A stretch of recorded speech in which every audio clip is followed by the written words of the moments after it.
Allah kita akan membahas pertanyaan masih seputar wudhu. Ini ada pertanyaan dari teman-teman tentang bagaimana hukumnya wudhu di kamar mandi atau wudhu di toilet.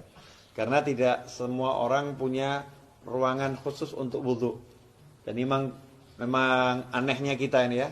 Kita ini kalau bangun rumah ada ruangan untuk mandi, ada ruangan untuk masak, ada ruangan untuk tidur, ada ruangan untuk ngopi. Tapi untuk ibadah yang paling penting sholat, musola enggak ada. Kemudian fasilitas untuk sholat, wudhu juga tidak disediakan khusus. Ini kita kelemahannya.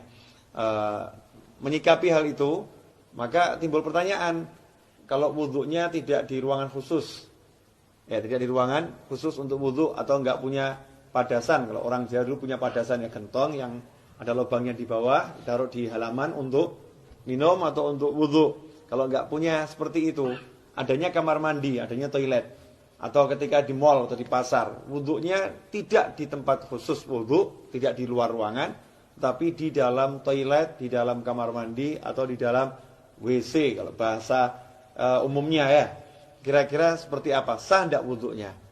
Kalau ditanya wudhunya sah atau tidak, maka wudhunya sah kalau memang syarat-syarat sahnya wudhu dipenuhi, kemudian hal-hal yang membatalkan wudhu tidak dilakukan, wudhunya sah-sah saja. Tetapi timbul masalah, orang wudhu itu ada sunnah-sunnah dan ada adat.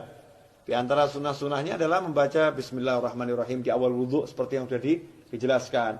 Kemudian nanti ada doa setelah wudhu.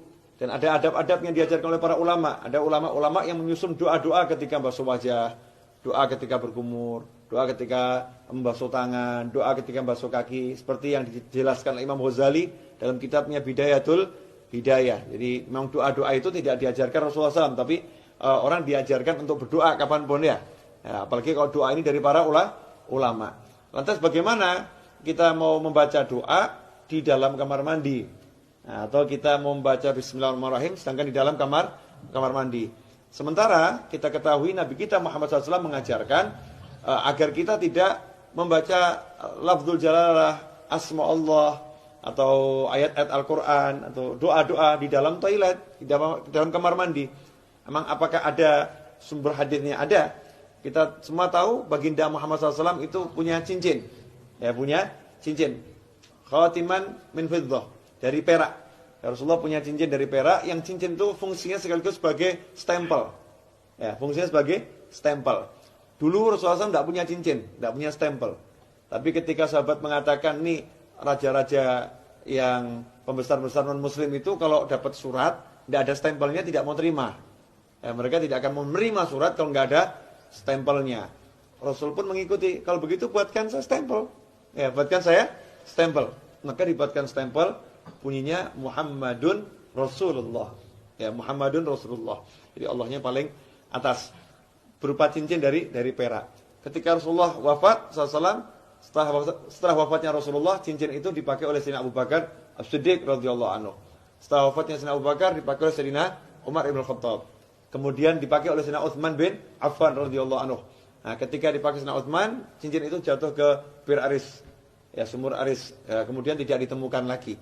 Nah, apa dasarnya ketika Rasulullah masuk ke khala, ke tempat buang hajat, Rasulullah selalu melepas cincinnya. Jadi ketika masuk ke tempat buang hajat, Rasulullah SAW selalu melepas cincinnya. Karena di cincinnya itu ada tulisan Muhammadun Rasulullah. Kalau membawa tulisan aja tidak dianjurkan, apalagi mengucapkannya. Yang membawanya aja tidak dianjurkan, apalagi mengucapkannya. Berdasarkan hadis tersebut, bagaimana diriwayatkan oleh Imam Al-Hakim, ya, dalam kitabnya Al-Mustadrak Al-Sahihain. Di situ beliau menyatakan, anna Rasulullah labisa khatiman naqsuhu Muhammadur Rasulullah. Fakana idza dakhala al-khala wada'ahu. Kata Al-Hakim dalam kitab Al-Mustadrak, Az-Zuhri menyebutkan bahwasanya Rasulullah SAW punya cincin yang tulisannya adalah Muhammadun Rasulullah. Idza dakhala al-khala wada'ahu. Kalau masuk ke khala, ke toilet, Rasulullah SAW selalu melepaskan cincinnya tersebut. Hadis ini sahih menurut syarat Imam Bukhari dan Muslim, tapi tidak dicantumkan dalam kitab hadis Bukhari maupun Muslim. Maka ditulis oleh Al-Hakim dalam kitabnya Al-Mustadrak yang disusulkan, ya hadis-hadis yang diusulkan. Sebetulnya menurut Bukhari dan Muslim sahih, tetapi belum atau tidak dicantumkan dalam kitab Bukhari maupun kitab Muslim. Nah, hadis ini menunjukkan memang kalau masuk kamar mandi jangan bawa tulisan yang mengandung nama Allah atau nama Rasulullah Shallallahu Alaihi Wasallam. Dari sini ulama kemudian mengambil kesimpulan kalau membawa tulisan nggak boleh, apalagi membacanya. Bukan haram ya, tidak boleh dalam arti tidak beradab atau kurang sopan.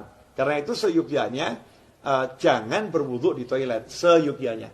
Cari tempat wudu yang memang betul-betul untuk wudu. Kalau tidak adanya toilet, barulah silahkan wudu di toilet atau di kamar mandi atau di WC.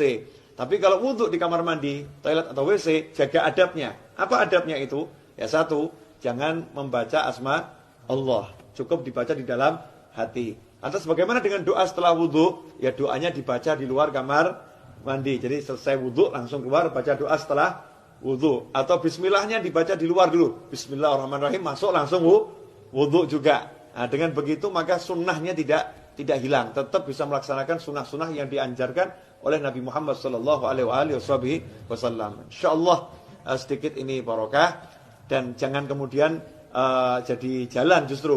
Oh berarti wudu di toilet gak apa-apa. Oke deh, kita wudunya di toilet aja ya. Jangan seperti itu. Usahakan wudu di luar toilet agar bisa melaksanakan banyak sunnah. Kalau memang terpaksa baru berwudu di toilet. Wal afu minkum. Wassalamualaikum warahmatullahi wabarakatuh.